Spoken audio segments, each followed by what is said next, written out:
அகில இந்திய ரயில்வே ஓய்வூதியம் பெறும் பென்ஷனர் மற்றும் குடும்ப பென்ஷனர் அனைவருக்கும் எனது வணக்கத்தை தெரிவித்துக் கொள்கிறேன்.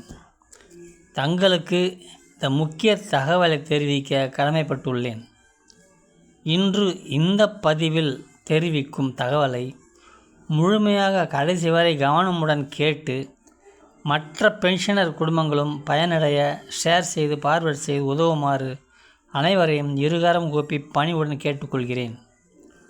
குடும்ப பென்ஷன் என்பது பென்ஷனர் அவருடைய மனைவி, திருமணமாகாத மகள் அன்மேரிட் டாட்டர், கணவனை பிரிந்த மகள் டைவர்ஸ் டாட்டர், கணவனை இழந்த மகள் விடோ டாட்டர், 25 வயது கீழ் உள்ள மகன், உடல் ஊனமுற்ற மகன் மகள் இவர்களுக்கு பென்ஷன் சலுகைகள் இருக்கிறது. ஒரு பென்ஷனருடைய மகள் தகப்பனார் இறந்துவிட்டதும் அதிகாரியிடம் சென்று பென்ஷன் கிடைக்க ஏற்பாடு செய்யுமாறு கேட்டுள்ளார். அதிகாரியும் தேவையான முக்கிய ஆவணங்களை எழுதி கொடுத்து எடுத்து வருமாறு சொல்லி அனுப்பிவிட்டார். அவர்கள் 6 மாதம் அலைந்து அவதிப்பட்டு ஆவணங்களை தயார் செய்து சமர்ப்பித்து விட்டார்கள்.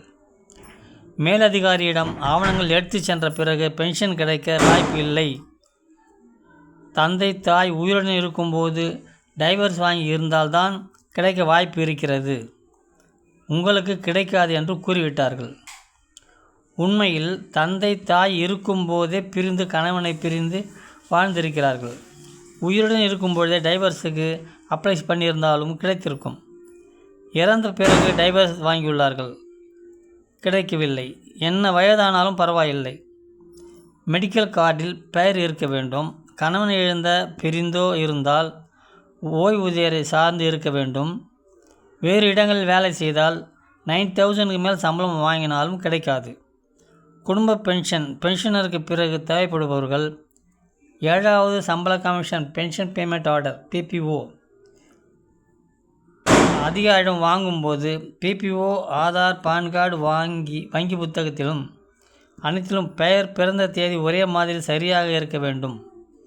வேறு தவறு இருந்தால் உடனே சரிபார்த்து சரியானதாக தவறின்றி திருத்திவிட வேண்டும். PPOவில் ஒரு பெயர், டெத் சர்டிஃபிகேட்டில் வேறு பெயர் இருந்தால் கவனித்து சரி செய்துவிட வேண்டும். லீகல் சர்டிஃபிகேட், TC, ஆதார் தவறு இருந்தால் பென்ஷன் கிடைக்க சரி செய்து தருமாறு தாமதமாகும்.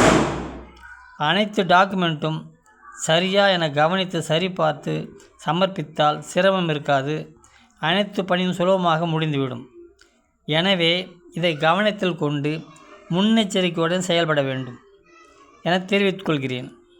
இந்த பதிவில் இருக்கும் முக்கிய தகவலை தங்கள் தொடர்பில் இருக்கும் பென்ஷனர்கள் சென்று சேரவும், இதனால் பென்ஷனர் குடும்பங்கள் பயனடையவும் ஷேர் செய்யுங்கள், பார்வர்ட் செய்யுங்கள். மேலும் இதுபோன்ற தகவல் தெரிவித்து கொள்ள செட்டில்மெண்ட் செக்ஷன் வெல்ஃபேரிடம் அணுகி தெரிந்து கொள்ளலாம். மறுபடியும் அடுத்த பதிவில் சந்திப்போம்.